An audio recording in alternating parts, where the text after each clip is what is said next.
তুমি জিমে যাওয়ার আগে কি খাও, জিম থেকে এসে কি খাও, তুমি সারাদিন কি কি খাও, এই প্রশ্নটা তোমরা অনেকেই করতে থাকো। সো হ্যালো গাইস, চলো আজকে ভিডিওটা শুরু করা যাক। এরকমই একটা বৃষ্টির দিনে আমি কিন্তু বেরিয়ে পড়েছি রেডি হয়ে জিম যাওয়ার জন্য। তোমরা কি ভাবছো বৃষ্টি হচ্ছে বলে বাড়ি বসে ঘুমাবো? না না না, সেই কাজটা করলে তো একদমই চলবে না। তো দেখো, আমি সকালবেলা যখন রেডি হয়েছি তখন ঝিরিঝিরি বৃষ্টি সবে পড়ছিল, তাই ভাবলাম চলো বেরিয়ে পড়ি। আর বেরিয়ে জিমের সামনে এসে দেখি রকিদা সবে মাত্র জিমটা খুলেছে। ভাগ্যিস আজকে আমি খুব বেশি তাড়াতাড়ি আসিনি, আবার খুব বেশি লেট করেও আসিনি।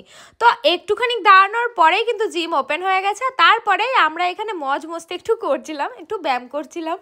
তারপরেই চলে গেছিলাম লেগের ব্যায়াম করতে, কারণ আজকে ছিল লেগ ডে। আর তোমরা জিমে যারা যাও তারা লেগ করতে কে কে ভালোবাসো অবশ্যই কমেন্ট করে জানিয়ে দিও। আগে থেকেই বলে রাখি বাপু, যারা এই ড্রেস আর এই প্যান্টটার লিঙ্ক চাও, আমি আগের ভিডিওতে বলে দিয়েছি, তোমরা কিন্তু অবশ্যই ডিএম করবে আর ফলো করবে, না হলে কিন্তু লিঙ্ক যাবে না।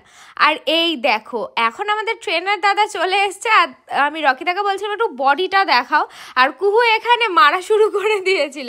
আর তারপরে আমরা আবার চলে গেছিলাম লেগ প্রেস করতে। আর এখন তোমরা গেস করে বলো তো, আমি ঠিক কত কিলো প্লেট দিয়ে এখানে লেগ প্রেসটা মারছি। এই দেখো, দেখেছো প্লেটগুলো ঠিক করে দেখাই যাচ্ছে না, আর আমি তোমাদেরকে এই উল্টো পাল্টা প্রশ্ন করছি। তো যাই হোক, প্রথম সেট তো এইভাবেই ক্যামেরা করেছিলাম, তারপরে ক্যামেরার অ্যাঙ্গেলটা চেঞ্জ করে এইভাবে বসিয়ে দিয়েছিলাম।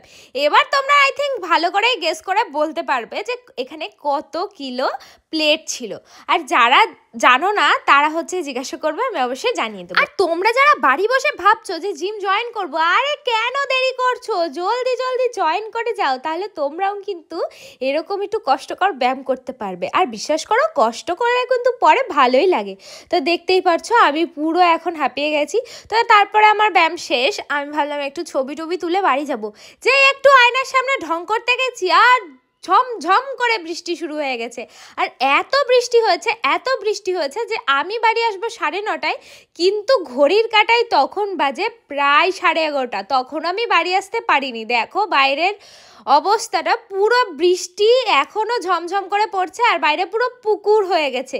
আর এই পুকুর টপকে কিন্তু আমরা জিমে আসি না গাইস, আমরা সাইড দিয়ে আসি, কারণ সামনের অবস্থাটা ঠিক এরকম হয়ে গেছে, গাড়ি যেতে যেতে পুরো গর্ত হয়ে পুকুর হয়ে গেছে।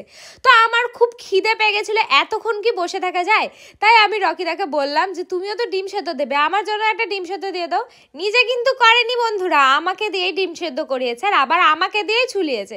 তো যাই হোক, আমি এখানে আমার একটা ডিম সেদ্ধ ছুলে খাওয়া শুরু করে দিয়েছি। হ্যাঁ, বেসিক্যালি আমি কিন্তু কুসুমটা খাই না, বাট আজকে খুব খিদে পেয়েছিল, তাই দাদা বললো যে কুসুমটা খেয়ে নে। তাই তাড়াতাড়ি করে আমি কুসুম খেয়ে নিয়েছি, কারণ সকালবেলা কিছু খেয়েই যায়নি। আর এখানে দাদা দেখো বসে বসে এখন ডিম খাচ্ছে। আর আমি দাদাকে বলছিলাম তুমি তো একটু বডি বিল্ডার, তাই তোমার বডিটাও দেখিয়ে দাও, কারণ খেতে খেতেও বডি দেখাতে হয়।